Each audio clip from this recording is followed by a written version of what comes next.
Hey there, everybody. Diana Alt here, your host of Work Should Feel Good. And today we're going to tackle one of the biggest topics that I get questions about all the time from people who are embarking on a job search or in the middle of the job search. And that is, how do I address this whole y- concern about being overqualified?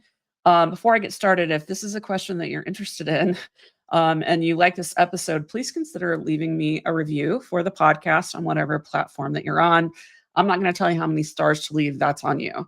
The question that I get is common for me in part because of who I work with the most in my career strategy and job search coaching. I work mostly with mid career people in leadership roles, whether that is a high impact individual contributor like a senior project manager, a technical architect, something like that, or it's someone that actually is in a people management role, typically work all the way up through VP. Don't do as much C-suite stuff.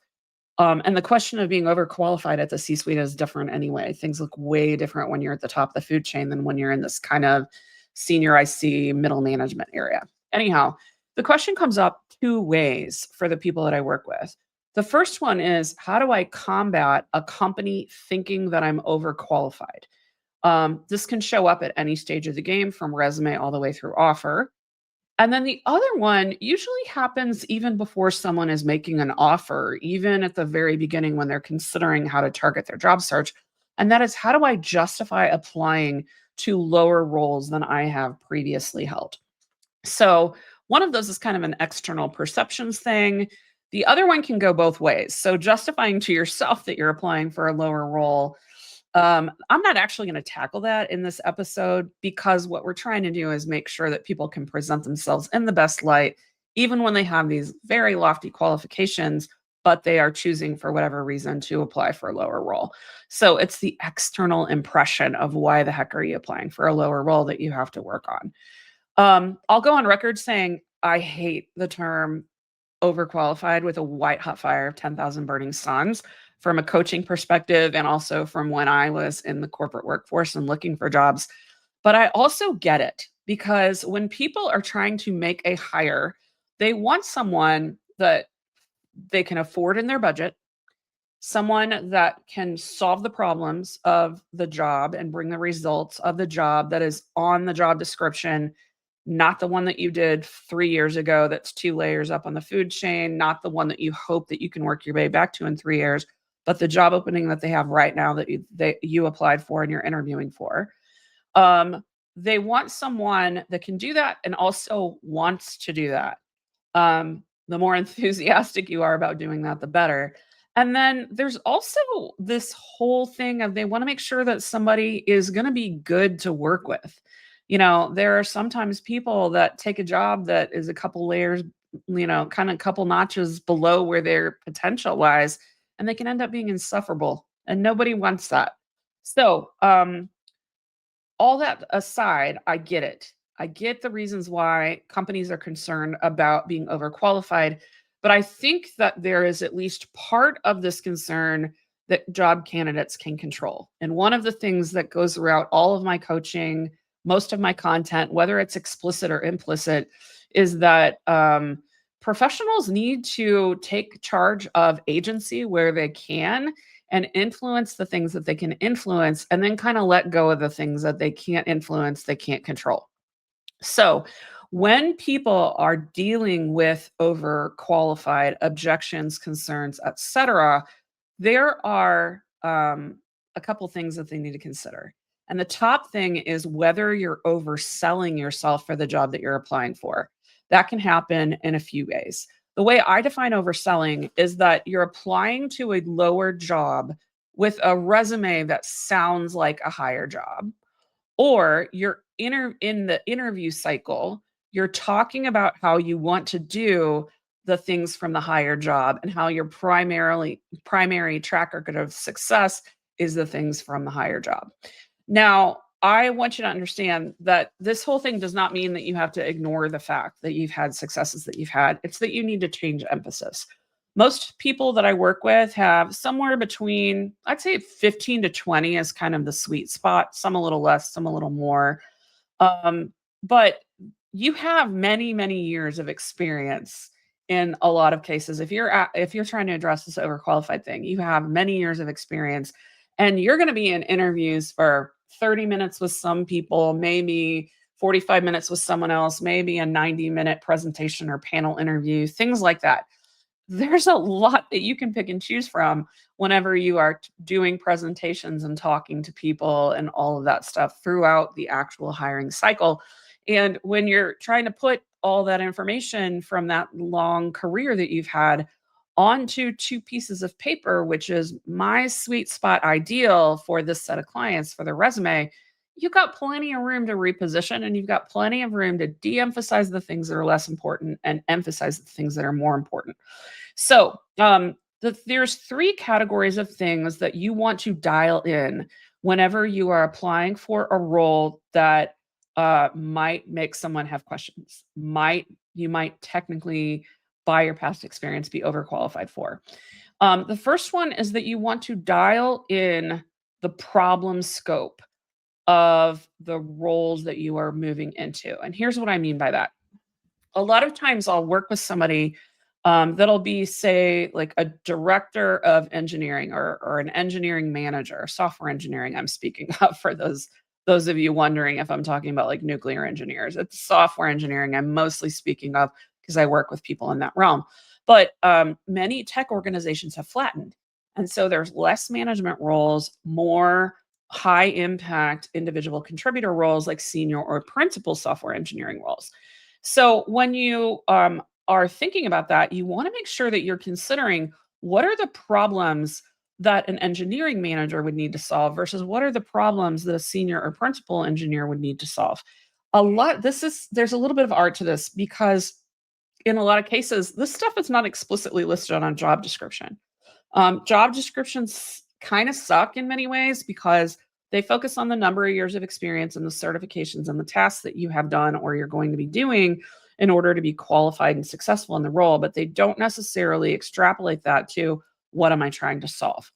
In the case of an engineering manager, there might be a lot of language about leading a group of 15 engineers and two business analysts, about hiring, firing, performance management, career development, about setting the overall direction for how the department is going to run, things like that. And that the fact that you've had that experience isn't irrelevant if you're applying for a senior or a principal engineering job, but you need to frame it differently.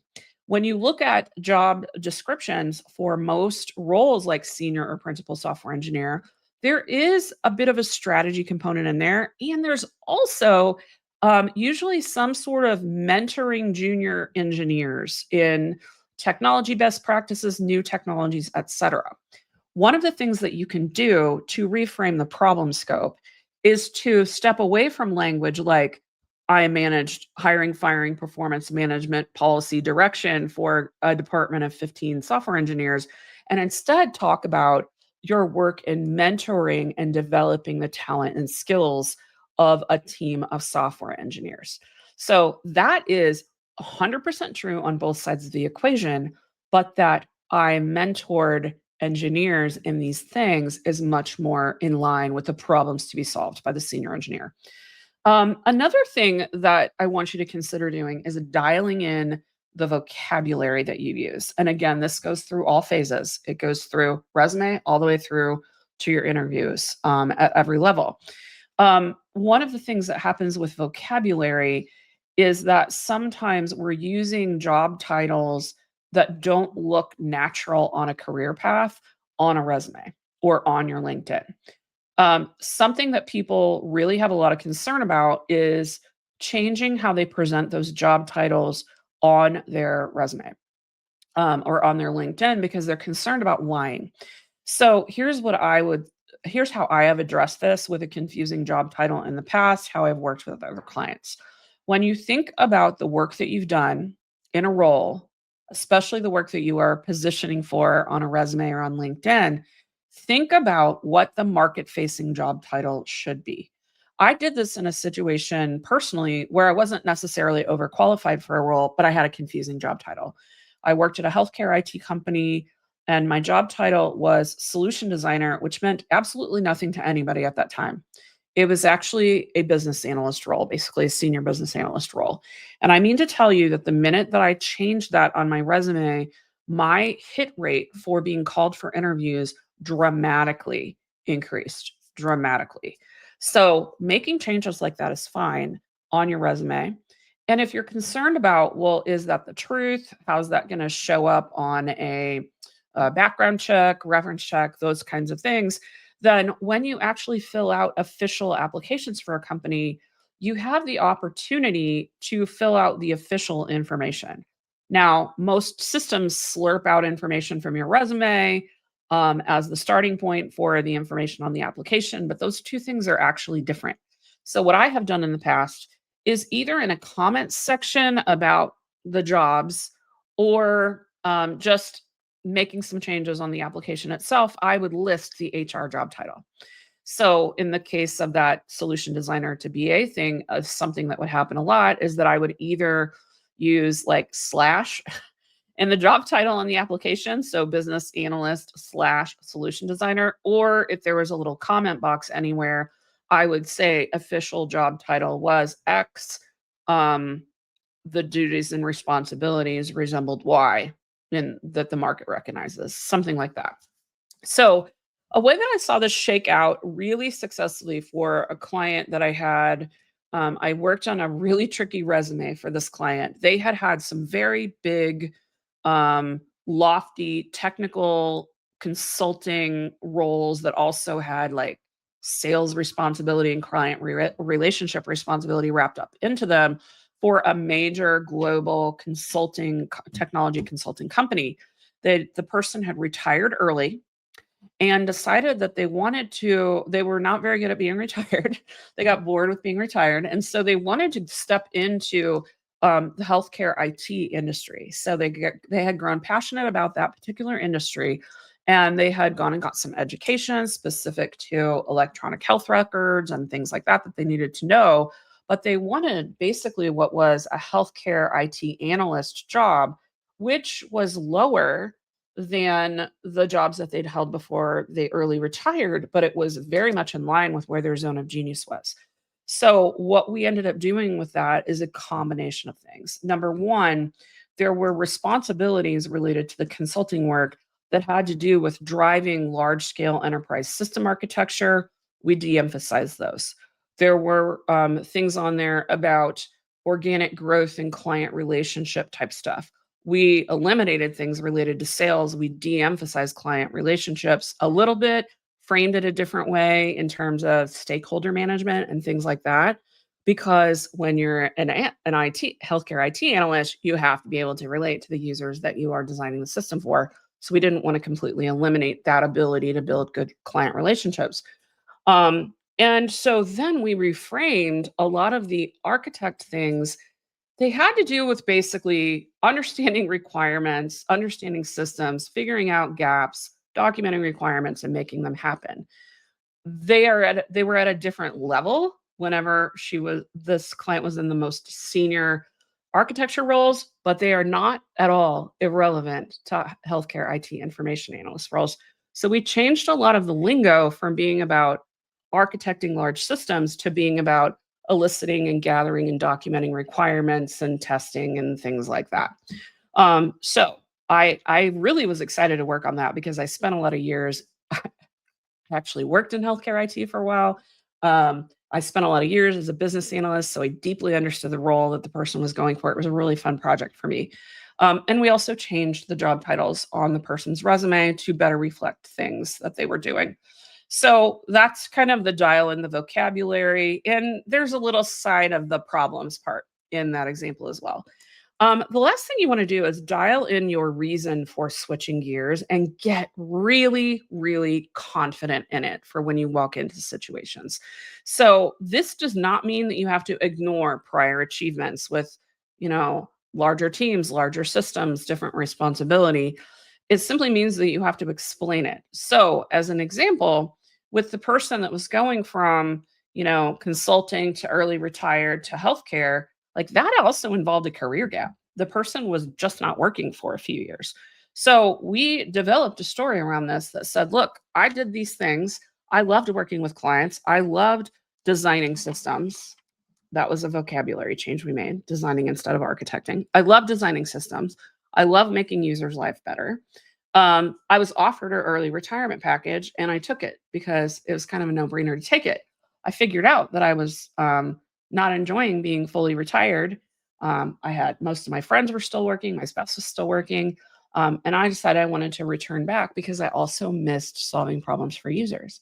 And so at this stage of my life, I want to do that, but I don't necessarily want the travel and the same size of teams and whatnot. I'm very committed to applying this talent for solving these problems into a new context.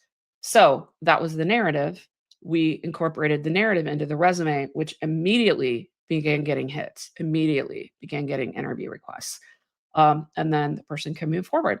So, um, anyhow, that's kind of my 3 pillars: the problem scope, the vocabulary, and the switching gears questions that you need to address.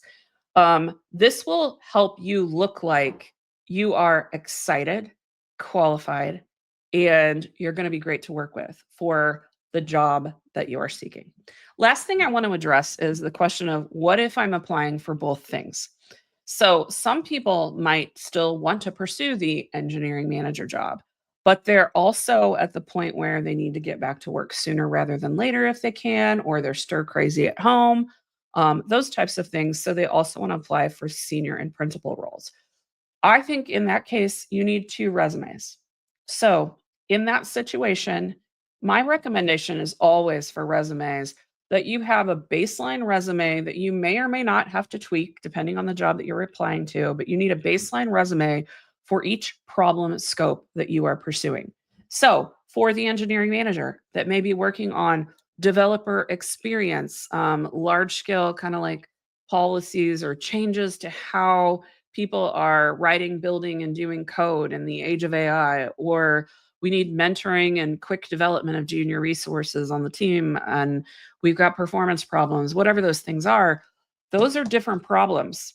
And so you're going to have a resume for engineering leadership, and you're going to have a resume for like that senior principal, high impact engineering role. Um, that's really all I have for today. I hope that this was really helpful to some people and maybe empowers you to think differently about your experience, to maybe let go of some of your darlings on your resume that have to do with a role that you might hope to hold in the future, but you're not quite going to be applying for that right now. I just hope it helps you move through this particular question a lot more easily.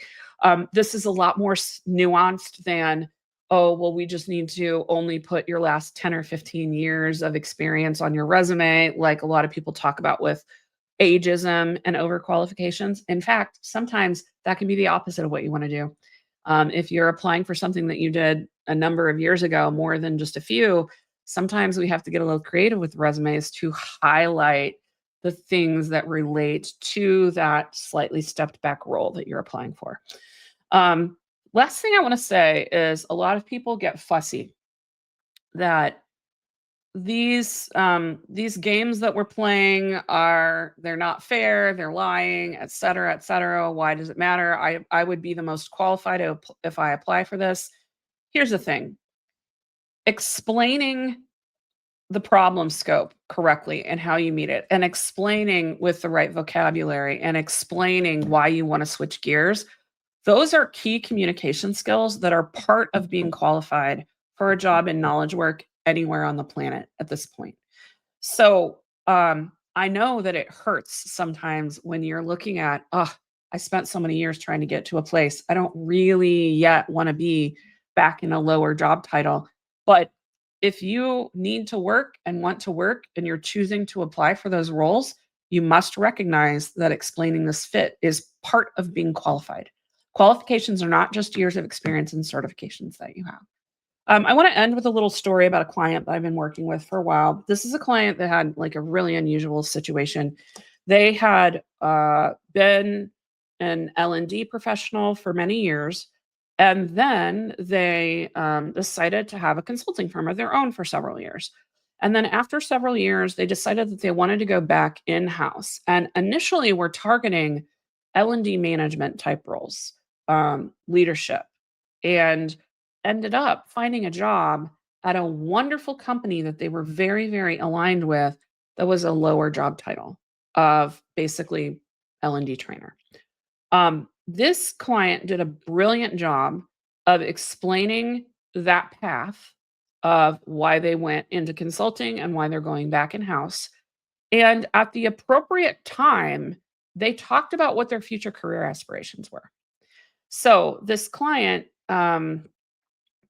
they spoke to the problems of the job that they were applying for. They did a great job showcasing how they align with the values of the company. But then not very long afterwards, and it may have even been during the hiring process that some of this started to come out, but they became very clear, here's where I want to go in the future. And there was actually a leadership role that's a gap. It doesn't exist yet in the company that this person would like to hold in the future. And so they spent time working with a very supportive boss and skip level boss on what might it look like to have this function inside this company, and what might I be able to bring to the table for this. And I just got a text from them the morning that I am recording this, saying that they were did a presentation to a group of leadership in their department about the need for this, and that it looks like that whole role is going to the next step. So whether it for sure happens, whether it gets approved for budgets for next year, whether the person is selected for the job, all of that is unknown at this point. But he's been doing an excellent job in the role that he was hired for. He's made known what he wants to do, and he has been patiently working through trying to make that come to fruition. Patient being a really key word. So that's it for today. I hope that really helps you out. And if you need any help trying to figure out how to deal with changing what feels like overqualification into selling yourself the right way for different roles, reach out to me on LinkedIn, email, any of the places. That's it for today. Have a great day.